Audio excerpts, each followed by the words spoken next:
Bonjour à tous. Comme vous le savez, cette semaine, j'ai été débordé, j'ai complètement oublié de vous envoyer la newsletter sur la carte de l'étoile. Aussi, comme je suis en train de faire des petits tests pour monter une chaîne YouTube, je me suis dit, je vais me rattraper, me faire pardonner en envoyant une petite vidéo sur la symbolique de la carte de l'étoile, donc dans le cadre de notre semaine consacrée à la féminité, puisque vous le savez, cette semaine consacrée à la féminité me sert aussi un petit peu à introduire le sommet YouTube qui commence lundi, donc sur lequel vous pouvez vous inscrire avec le lien que je vous ai envoyé en début de semaine, je crois que c'était mardi. Ce sommet YouTube donc qui concernera l'acceptation et le fait de bien vivre avec sa poitrine, qui vous le savez est un symbole énorme de la féminité.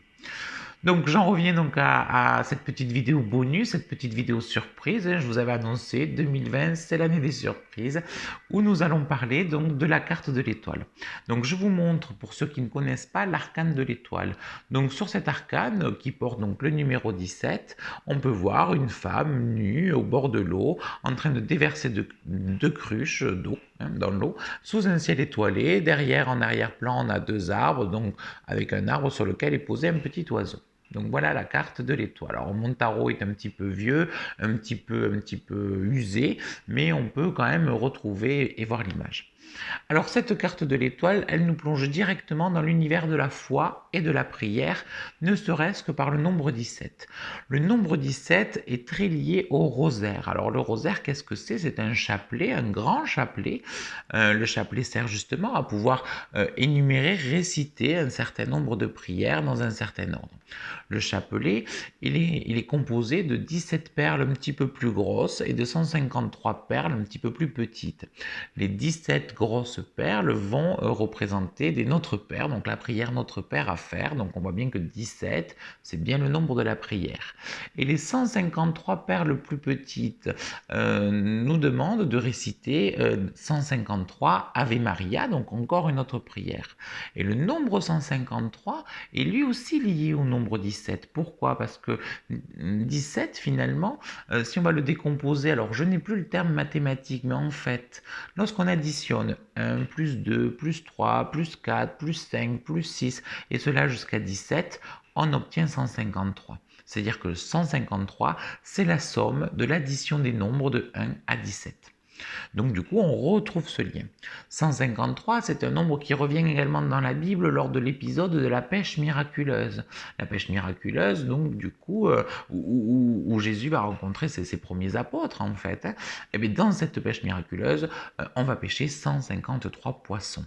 Donc ce nombre 17, sans même encore avoir à analyser finalement l'image et le symbolisme de la carte, ce nombre 17 nous plonge dans la prière, dans l'univers de la foi, de la croyance et des miracles. Et effectivement, la carte de l'étoile sera vraiment en lien avec cette notion d'espérance, de foi, de prière et de connexion avec un monde spirituel qui est représenté par justement les étoiles.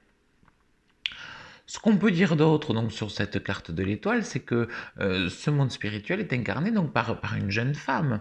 Cette femme nue que je vous ai montrée précédemment, on va donc nous parler de ce que l'on appelle le féminin sacré. Et avec toute l'eau que l'on a sur cette carte et le fait que cette femme soit nue, je vous remonte la carte, vous pourrez voir que c'est une femme nue mais qui a une poitrine généreuse. On voit que ce féminin sacré, c'est un petit peu les eaux de vie, la matrice spirituelle qui crée la matière, qui crée la vie, et que l'on va rapprocher de la symbolique de la femme qui, elle, donne la vie. Pourquoi on parle de matrice spirituelle? Déjà parce que l'étoile, le nom de la carte, nous désigne des astres et pas des personnages. Donc on voit bien qu'on est dans une sphère, une dimension supérieure, parce que cette carte de l'étoile est tout en réceptivité. Cette femme est à genoux, le décor derrière fait une vallée, donc comme une cuvette où l'on peut recevoir les énergies célestes qui sont incarnées par les étoiles. Et donc du coup, c'est cette dimension spirituelle qui descend sous cette forme d'énergie féminine incarnée par cette femme nue et qui se déverse sur la terre, donc du coup cette matrice qui crée la vie. C'est un petit peu le sens caché de l'étoile qui nous explique en fait que derrière la matière se dessine la vie et derrière la vie se dessine le miracle divin. Et c'est tout ce sens-là qui est caché dans le féminin sacré. Donc là, on parle de l'étoile, je vous ai parlé de la Vierge Marie, mais on peut retrouver aussi cette dimension en fait du féminin sacré qui crée la vie et comme un acte magique, notamment dans le mythe de la déesse Isis, qui est un emblème du féminin sacré. Donc Isis est une déesse égyptienne qui va ressusciter par un acte magique son mari qui a été tué, découpé par son frère Seth.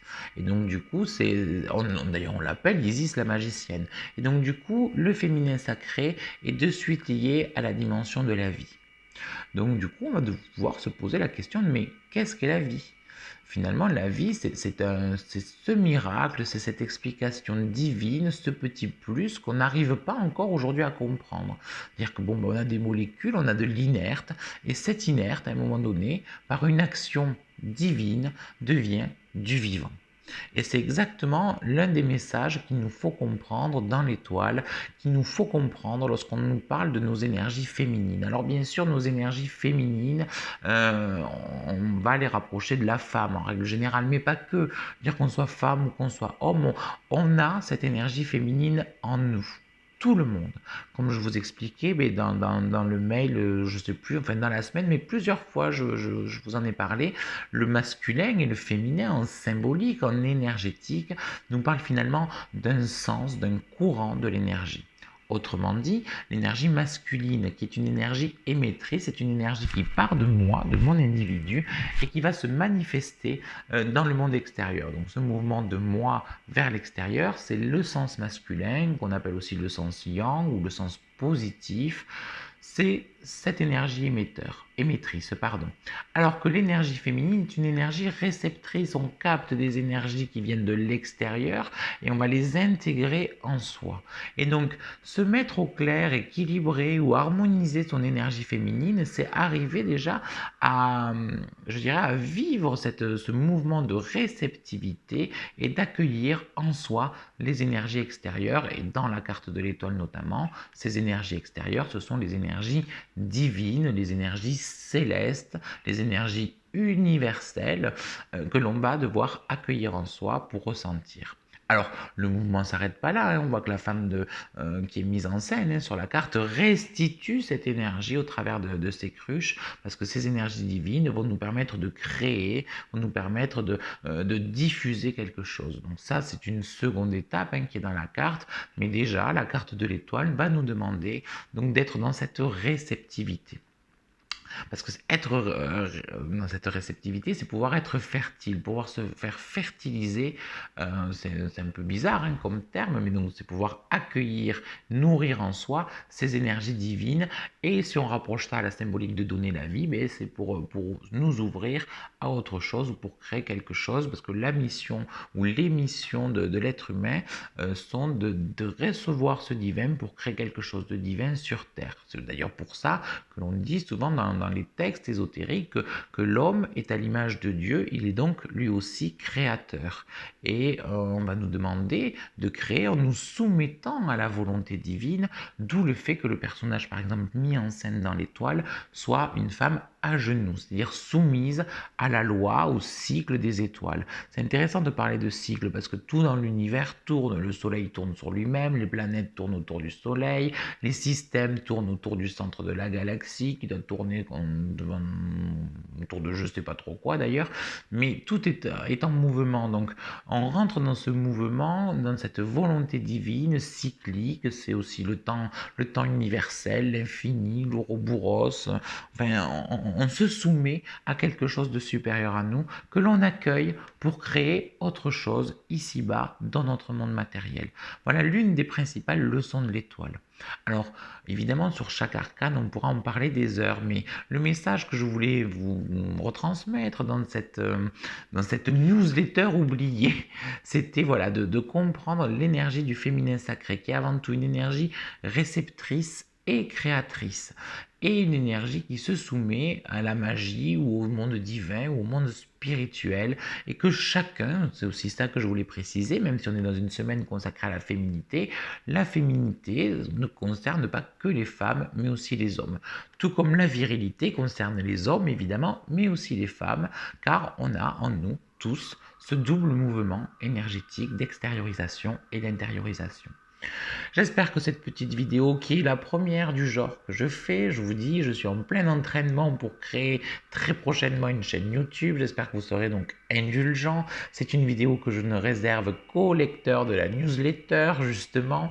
N'hésitez pas à me faire un retour, que ce soit sur le contenu, sur la forme, sur un petit peu tout. Parce que je vous dis, je me lance très prochainement dans une chaîne YouTube. Alors, il y aura plein de surprises dans cette chaîne YouTube, encore une fois.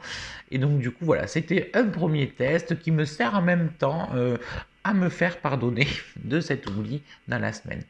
Je vous dis donc à très bientôt déjà dans la newsletter et puis bientôt sur cette chaîne YouTube. Bye bye.